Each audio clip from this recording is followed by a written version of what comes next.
In the ancient land of Goron, a village nestled between dense mangrove forest and the shimmering blue waters of the great river Neta, lived a girl named Zainab. Goron was a place where life moved to the rhythm of drums, and the air was filled with the scent of spices and salt carried by the coastal breeze. The villagers were fishermen, weavers, and the farmers who lived simple lives, bound by their traditions and protection of their gods. Zainab was known throughout Goron for her quick wit and sharp tongue. She was the daughter of Binta, a skilled potter, and Musa, a fisherman who had disappeared into the sea years ago, leaving Binta to raise Zainab alone. Despite the loss of her father, Zainab had grown up strong and independent, helping her mother with her pottery and selling their wares in the bustling market. One day, the tranquility of Goron was shattered by the arrival of Babatunde, a wealthy merchant from the distant city of Hiva. He was a man of tall stature, dressed in flowing robes of fine silk, his fingers adorned with gold rings that glittered in the sun.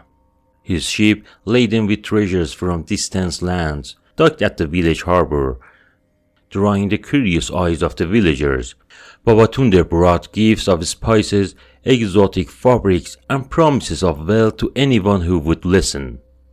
The world beyond this village is vast and filled with opportunities, Babatunde proclaimed in the market square. I offer the chance for your daughters to work in the great cities, where they can earn more gold than you have ever seen.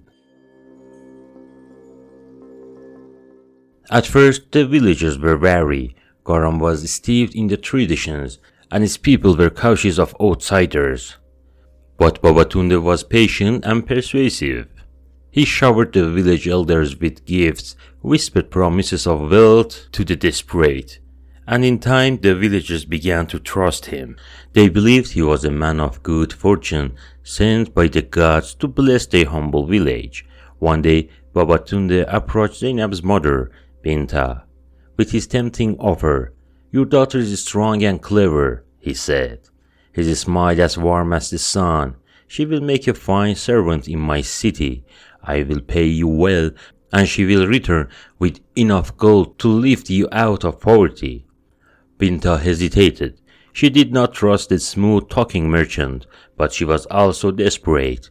The rainy season had ruined their pottery business, and they were struggling to make ends meet. Zainab, overhearing the conversation, stepped forward. I will go, Zainab declared. She was tired of struggling and believed that the opportunity to work in the city could change their fortune.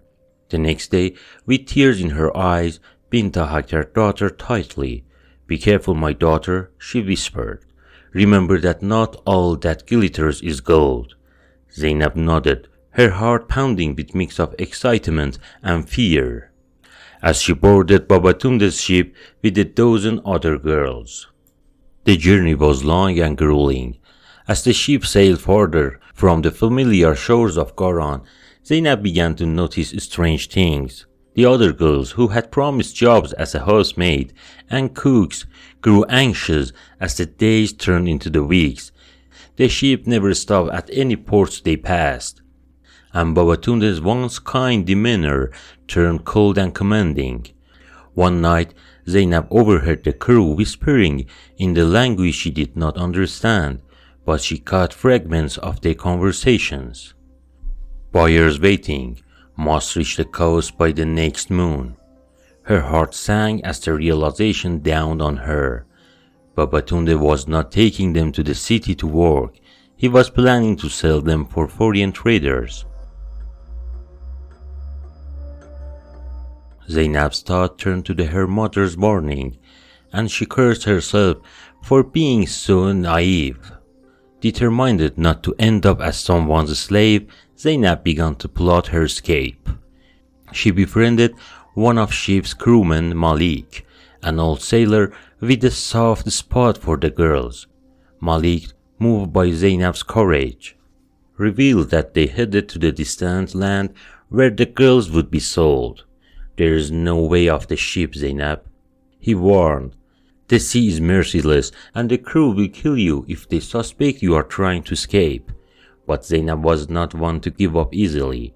She convinced Malik to help her, promising that if she managed to escape, she would return to free the other girls. Malik, though fearful, agreed to assist her. He showed her a small lifeboat hidden on the lower deck and gave her a map of the waters.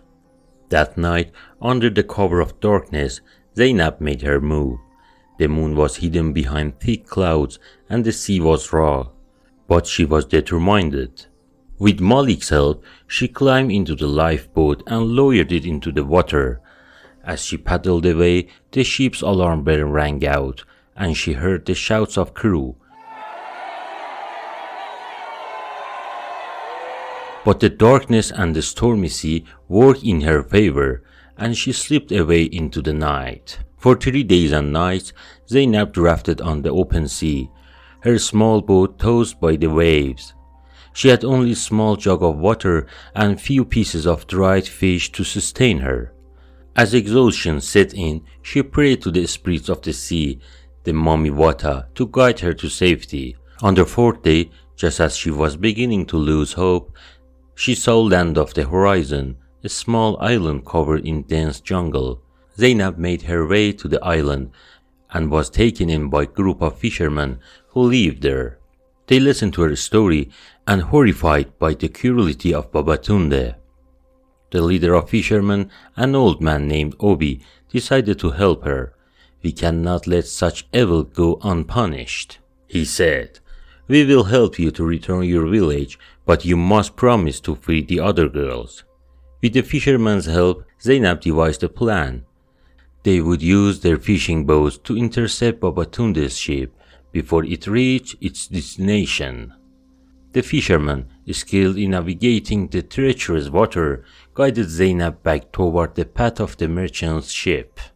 One stormy night, as the wave crashed against the shore, Zainab and fishermen set sail.